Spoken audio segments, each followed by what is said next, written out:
Assalamualaikum warahmatullahi wabarakatuh. Alhamdulillah. Alhamdulillahi rabbil alamin waliyus salihin.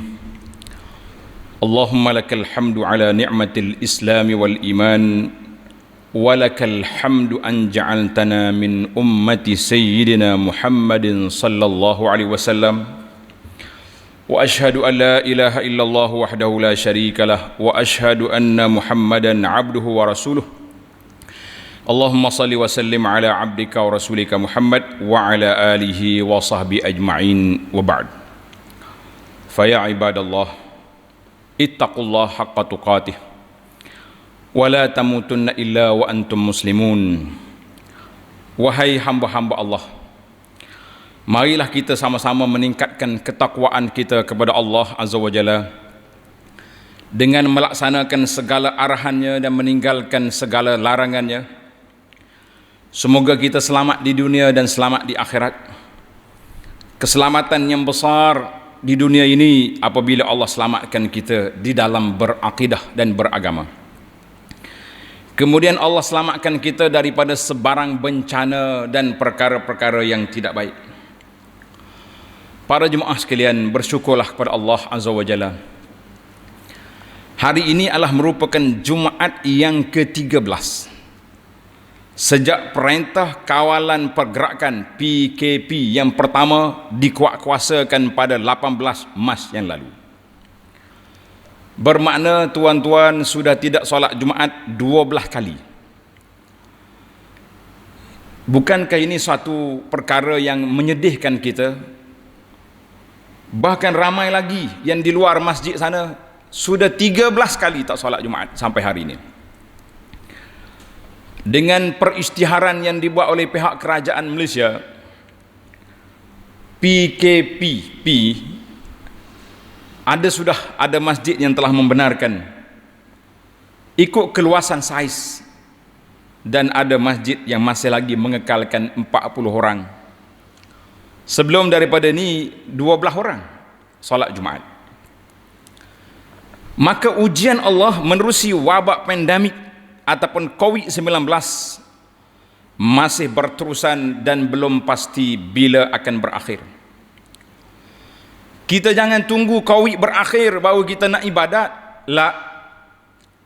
COVID ada ke tak ada, ibadat kita dengan Allah Azza wa Jalla berterusan. Karena itu saya berulang kali mengulangi perkataan motivasi kepada para jemaah.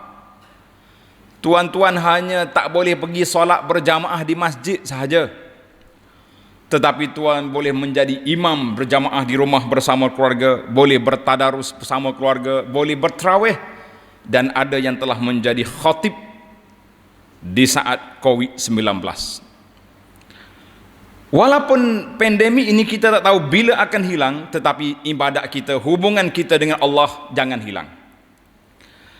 Karena itu para ulama mengatakan kalau putusnya hubungan kita tak boleh pergi ke masjid, tetapi kita jangan putus hubungan kita dengan Rabbul Masajid, wa annal masajida lillah, dengan tuan masjid. Maka para jemaah sekalian, Islam mengajar kita supaya menjaga diri yang disebut dengan nama ad-daruriyatul khams. Perkara asas 5 atau 6 perkara, di antaranya menjaga nyawa, jaga agama, jaga harta benda. Di antara maslahah menjaga nyawa, iaitulah sebagaimana yang telah putuskan oleh waliul amri, bahawa kita berada di saat ini banyak perkara yang perlu kita belajar. Kalau dulu imam sebelum akad takbir menyeru penuh saf, sama saf dan rapat saf. Hari ini kita boleh kata sama saf, tak boleh nak kata rapat saf, sebab tak boleh nak rapat. Banyak perkara COVID ini telah mengubah perjalanan hidup manusia yang dikenal dengan nama norma baru, kata orang. Maka setiap perkara itu kita kembali kepada asas yang telah disebut oleh Allah Azza wa Jalla, wa ma ja'ala alaikum fid dini min haraj. Allah SWT tidak jadikan kamu menanggung sesuatu keberatan dan susah di dalam perkara agama. Mana agama ini agama yang anjal, ada rukhsah dan ada azimah. Ada waktunya kita mesti mengambil hukum yang asalnya yang berat, dan ada kalanya kita diberi kelonggaran. Dalam situasi ujian pandemik COVID ini, beberapa pertimbangan yang telah diambil kira oleh pihak ulil amri berdasarkan kepada qawaid ataupun kaedah ad-dararu yuzal, suatu mudarat itu perlu dihilangkan, ad-daruratu tubihul mahzurat, dan perkara-perkara yang darurat itu mengharuskan kita melakukan perkara yang dilarang pada waktu lain. Maka para jemaah sekalian, motivasi kita bahawa putusnya kita dengan hubungan dengan masjid, tetapi kita jangan putus dengan beribadat kepada Allah Azza wa Jalla, Rabbul Masajid. Para jemaah sekalian, di saat kita menanti-nanti untuk dibukanya masjid, maka pada tarikh semalam 11 hari bulan Jun 2020, tuan-tuan boleh rakamkan di sini sebagai satu peristiwa yang berlaku. Pada pukul 4 petang, apabila yang berhormat Menteri Agama di Jabatan Perdana Menteri Malaysia telah mengisytiharkan bahawa kerajaan Malaysia tangguh menghantar jemaah haji pada tahun ini. Pada waktu itu saya rasa tersentak. Bagaimana suatu ibadat yang disyariatkan oleh Allah Azza wa Jalla terpaksa ditangguhkan? Hasil daripada COVID pandemik ini, makna kita rasa sebab dulu nak pergi masjid tak boleh, nak pergi umrah tak boleh. Tahun ni jemaah haji Malaysia tidak dihantar secara rasmi. Kalau yang pergi secara menyusut, naik perahu senyap-senyap pergi, sebagaimana parti masuk negara senyap, itu saya tak tahu. Tetapi secara rasmi negara tidak dihantar jemaah haji pada tahun ini. Maka kita akur berdasarkan kepada maslahah dan mafsadah seperti yang telah dibaca itu. Allah SWT telah menegaskan dalam surah Al-Ali Imran, A'udzu billahi minasyaitonir rajim, walillahi 'alan nasi hajjul baiti man istata'a ilaihi sabila wa man kafara fa innallaha ghaniyyun 'anil 'alamin. Allah SWT memperwajibkan mengerjakan haji ke Baitullahil Haram bagi orang yang mampu untuk pergi. Sebab itu Nabi kita sallallahu alaihi wasallam, ataupun daripada kata-kata daripada Ibnu Abbas radhiyallahu anhuma mengatakan, ta'ajjalul hajja, segeralah kamu menunaikan haji, sebab kita tak tahu apa yang akan jadi di tahun hadapan. Mana kalau kita ada duit, kita cepat-cepat daftar haji. Dan saya juga menyeru pada para jemaah yang ada di sini, yang ada di alam maya, yang belum mendaftar naik haji, supaya pergi ke tabung haji untuk mendaftar, supaya nama kita tersenarai di kalangan orang yang nak mengerjakan haji, yang kita bimbang nanti di akhirat malaikat mari tanya, ini rumah siapa besar, ini kereta siapa, ini semua kita kata saya punya, tiba-tiba rekod haji tidak ada. Apa yang kita nak jawab di hadapan Allah? Maka dalam sejarah ini Allah kata apa? Manista ta'a ilaihi sabila, bagi orang yang mampu. Maknanya bagi orang yang tak mampu, kemampuan itu kata di para ulama Islam, iaitulah kemampuan dari sudut tubuh badannya, fizikalnya, kemampuan dari sudut harta bendanya, duitnya, dan kemampuan dari sudut keamanannya. Muslimin, para jemaah sekalian, saya baca dalam buku-buku sejarah tertangguhnya ibadat haji sepanjang sejarah dunia ini bermula daripada tahun yang ke-9 Hijrah, ketika Nabi SAW menghantar Sayyidina Abu Bakar menjadi ketua delegasi haji, sehinggalah sampai kepada tahun ini, tahun sebelum ini, sudah ada 40 kali haji tertangguh. Orang tak pergi haji 40 kali, 40 tahun. Puncanya yang pertama ketika tersebarnya wabak penyakit. pandemik ataupun wabak mari, orang tak pergi. Sebab yang kedua, ittirabatis siyasiyah, kerana masalah politik yang tidak stabil, berlakunya peperangan, berlakunya tidak ada keamanan, maka para ulama pada waktu itu telah menangguhkan ibadat haji kerana keamanan. Sebab yang ketiga, kerana ekonomi terlalu teruk, ekonomi jatuh, barang-barang jadi mahal, orang nak pergi ke Mekah tak cukup belanja, maka kerajaan mereka juga telah menangguhkan.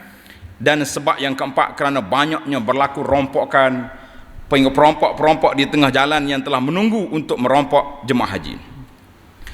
Para jemaah sekalian, sebagai orang panggil imbas kembali sejarah tertangguhnya haji, Al-Imam Az-Zahabi dalam kitabnya Tarikh Al-Islam jilid yang ke-23 muka surat 374 menceritakan pada tahun 316 Hijriyah, lam yahuj ahadun fiha hazihi sanah khaufan minal qaramitah. Tidak ada seorang pun pergi haji pada tahun ini kerana takut kepada golongan sesat yang mari daripada negeri Hajar, negeri Bahrain, nama dia qaramitah. Qaramitah ni menganggap pergi haji iaitulah menghidupkan syiar jahiliah. Tawaf itu sembah Kaabah, kucuk Hajar Aswad sembah batu, sembah berhala. Maka mereka telah datang. Ketua dia, nama dia Al-Qurmuti yang jahat ini, duduk pada hari Abu Tahir Al-Qurmuti pada hari yang ke-8 daripada tahun Zulhijjah 317, dengan pedang dia yang terhunus telah membunuh jemaah haji. Dia kata ajhizu alal kufar wa abadatal ahjar. Dia arahkan tentera dia supaya serang semua orang yang sedang tawaf, kerana mereka ini dianggap seperti penyembah batu. Masya Allah, tabarakallah. Maka dalam kitab sejarah mengatakan bahawa bilangan jemaah haji yang telah dibunuh oleh Qurmuti salasuna alfan, 30,000 orang yang telah dibunuh. Beberapa ribu orang telah disumbat ke dalam telaga Zamzam. Kita kata Allah Ta'ala lah balas ke atas kejahatan mereka. Dan diceritakan oleh para ahli sejarah mengatakan 10 tahun haji tertangguh, tak boleh pergi sebab gara-gara Al-Qurmuti. Bahkan mereka cabut Hajar Aswad buat balik ke negeri dia. Konon-kononnya tak mahu orang pergi Mekah, nak suruh orang pergi tawaf tempat dia. Peristiwa yang kedua, Al-Imam Ibn Katsir telah menyebut dalam kitabnya Al-Bidayah wan Nihayah tahun 357 Hijri, satu penyakit nama dia Da' al-Mashri. Penyakit ni yang menyebabkan matinya jemaah haji. Ada yang belum sampai ke Mekah, ada yang sudah sampai ke Mekah. Beribu-ribu jemaah haji mati pada tahun itu disebabkan penyakit. Isu yang ketiga, fuqdanul amni. Pada tahun 492 Hijri, orang tak pergi haji dengan sebab berlakunya peperangan pada waktu itu. Maka kita mengatakan, para jemaah sekalian, itulah sejarah ringkas. Tuan-tuan boleh baca dalam buku-buku yang menceritakan tentang sejarah haji telah tertangguh. Dan satu lagi, ada pun sejarah solat, ada ke tidak solat yang terhenti? Jawabnya ada, sebagaimana yang disebut oleh Al-Imam Al-Hafiz Az-Zahabi juga dalam kitab dia Tarikh Islam pada tahun 448 Hijri. Wa fiha kana al-qahtul azim, kemarau yang berat di Andalus dan wabak yang bertebangan, mati orang yang begitu ramai. Maka masjid-masjid ditutup, musalla-musalla ditutup, dan tidak ada orang yang boleh melakukan solat di masjid kerana keadaan yang begitu dahsyat. Demikianlah Al-Imam Ibn Hajar juga pada tahun dalam kitabnya Imba'ul Ghumr bi Abda'il Umur juga menyebut pada tahun 827 i'tatilil masajid bisababil aubi'ah, masjid-masjid tutup dengan sebab wabak. Jadi para jemaah sekalian, itulah secara ringkasnya yang saya nak ceritakan bahawa sejarah pandemik ini sudah ada. Jadi kalaulah memang kita akan rasa sedih. Sebab kita bila kita dengar haji ditangguhkan, bagaimana nak tangguh suatu ibadat yang telah disebut? Ada jemaah yang telah berkursus haji 2 tahun, 3 tahun, tahun ni dapat kota tak pergi. Maka jangan bimbang. Pihak tabung haji telah mengeluarkan satu kenyataan bahawa duit-duit bayaran jemaah haji akan dikredit balik masuk dalam tabung haji kita. Bahkan bayaran haji yang dipulangkan itu berhak menerima agihan keuntungan bagi tahun 2020. Kita mengatakan alhamdulillah nikmat. Yang saya menyeru juga di sini kepada pengendali jemaah haji melalui syarikat-syarikat swasta, Haji Purada, beramanahlah kamu dengan duit umat Islam. Dahlah mereka dilanda Covid, duit mereka juga kamu tak hantar, maka 2 kali bencana telah menimpa itu. Ingatlah, orang yang melakukan kezaliman kepada jemaah haji tidak sama dengan orang yang melakukan kezaliman kepada orang lain. Barakallahu li wa lakum fil Qur'anil azim wa nafa'ani wa iyyakum bima fi ayati wa dzikril hakim. Aqulu ma tasma'un wa astaghfirullah li wa lakum fastaghfiruh innahu huwal ghafurur rahim. Alhamdulillah, alhamdulillahilladzi hadana lihadza wa ma kunna linahtadiya laula an hadana Allah. Asyhadu an la ilaha illallah wahdahu la syarikalah wa asyhadu anna Muhammadan abduhu wa rasuluh. Allahumma salli wa sallim ala abdika wa rasulika Muhammad wa ala alihi wa sahbihi ajma'in wa ba'd. Fa ya ibadallah ittaqullah. Wahai hamba-hamba Allah, bertakwalah kepada Allah azza wa jalla. Ingatlah, kita berada di bulan Syawal. Hari ini sudah 20 lebih Syawal. Sudah 20 hari bulan Syawal, bermakna kita ada 10 hari lagi. Saya peringatkan sekali lagi kepada muslimin yang ada bersama dan juga muslimat yang ada di alam maya, supaya habiskan puasa 6 hari bulan Syawal, 6 hari dalam bulan Syawal yang telah disyariatkan. Sabda Nabi SAW, man sama Ramadan, siapa dia puasa Ramadan kemudian diikuti dengan 6 hari bulan Syawal, maka pahala dia seolah-olah dia puasa sepanjang tahun. Besar tawaran, offernya begitu lumayan. Kalau kita tak ambil, rugi para jemaah sekalian. Jadi balik tengok, kalau kita dah habis puasa 6 pun, tanya pula isteri dan anak-anak perempuan, kamu punya puasa qada dah habis? Belum?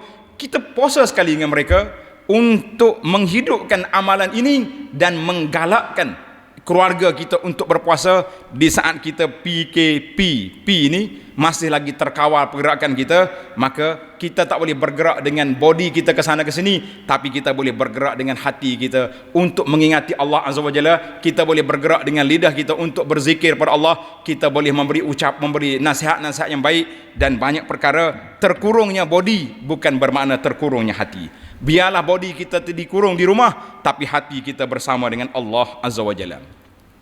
Para jemaah sekalian, sentiasalah kita berselawat ke atas Nabi sallallahu alaihi wasallam, kerana perintah Allah dalam Al-Quran, innallaha wa malaikatahu yusalluna 'alan nabi ya ayyuhalladzina amanu sallu 'alaihi wa sallimu taslima. Allahumma salli 'ala Muhammad wa 'ala ali Muhammad kama sallaita 'ala Ibrahim wa 'ala ali Ibrahim wa barik 'ala Muhammad wa 'ala ali Muhammad kama barakta 'ala Ibrahim wa 'ala ali Ibrahim fil 'alamin innaka Hamidum Majid.